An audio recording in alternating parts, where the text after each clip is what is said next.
arparadio.com की प्रस्तुति इतिहास का अभ्यास। वाचक स्वर कंचन। सामाजिक स्थिति। पहला, परिवार। उत्तर वैदिक काल में परिवार पितृसत्तात्मक होता था। संयुक्त परिवार की व्यवस्था प्रचलन में थी।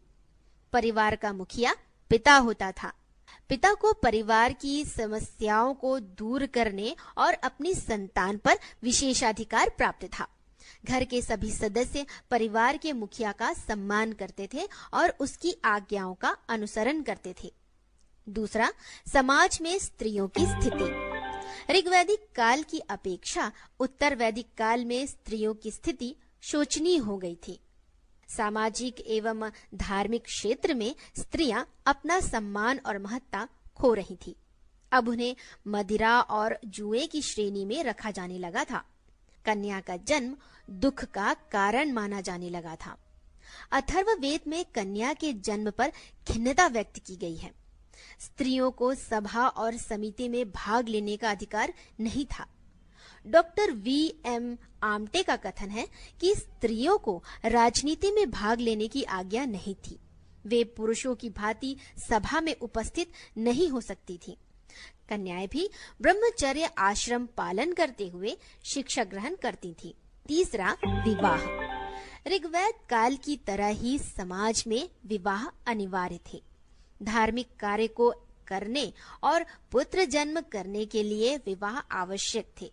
पुरुष को स्त्री के बिना अपूर्ण माना जाता था। राजकीय वर्ग में बहु विवाह का प्रचलन था, लेकिन एक स्त्री के अनेक पति नहीं हो सकते थे। विधवा विवाह होते थे क्योंकि यज्ञ को संपन्न करने के लिए पुत्र का होना आवश्यक माना जाता था। विवाह अपनी ही जाति में होते थे, इसलिए सजाति विवाह होते थे। विवाह में पुत्री को दहेज देने की प्रथा थी। समाज में बाल विवाह, सती प्रथा और पर्दा प्रथा के कोई उदाहरण नहीं मिले हैं। चौथा, जाति व्यवस्था। ऋग्वैदिक काल में जाति व्यवस्था का आधार कर्म था, लेकिन उत्तर वैदिक काल में जाति व्यवस्था का आधार जन्म हो गया था। अब तो व्यक्ति जिस जाति में जन्म लेता था वह पैतृक आधार पर उसी जाति का माना जाता था। जाति व्यवस्था 4 वर्गों में विभाजित की गई थी: ब्राह्मण, क्षत्रिय, वैश्य और शूद्र। धार्मिक कार्यों को संचालित करने वाले ब्राह्मण कहलाए। युद्ध में रत रहने वाले क्षत्रिय, व्यापार और कृषि कार्य करने वाले वैश्य और तीनों वर्गों की सेवा करने वाले शूद्र कहलाए। ब्राह्मणों और क्षत्रिय में अपनी श्रेष्ठता स्थापित करने के लिए प्रतिस्पर्धा चल रही थी। शूद्रों की स्थिति दयनीय थी। अब जाति व्यवस्था जटिल हो गई थी। ब्राह्मण, क्षत्रिय और वैश्य वर्ग का शूद्रों के साथ खान-पान और विवाह निषेध था। अंतर जातीय विवाह नहीं होते थे। पांचवा, शिक्षा। उत्तर वैदिक काल में उपनयन संस्कार के पश्चात विद्यार्थी ब्रह्मचर्य का पालन करते हुए शिक्षा ग्रहण करने आश्रम जाते थे। ऋषियों की शिक्षा व्यवस्था ऐसी होती थी जिससे शिष्यों का चहुमुखी विकास हो। छठवां, आश्रम व्यवस्था। आर्यों की आयु सामान्यतः 100 वर्ष होती थी और इसी के आधार पर आश्रम व्यवस्था स्थापित की गई थी।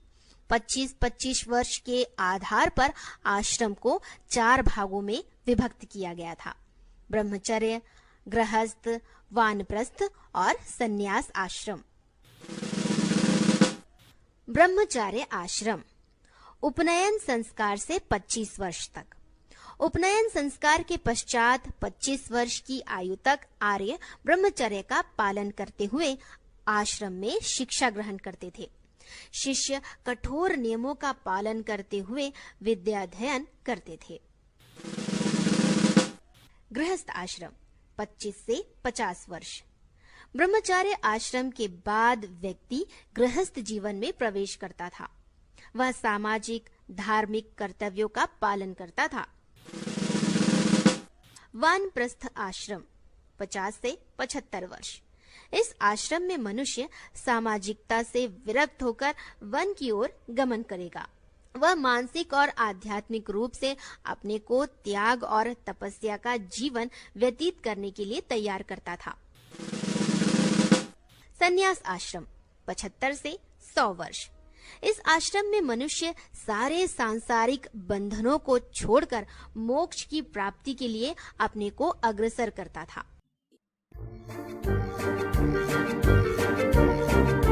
arparedio.com की प्रस्तुति इतिहास का अभ्यास।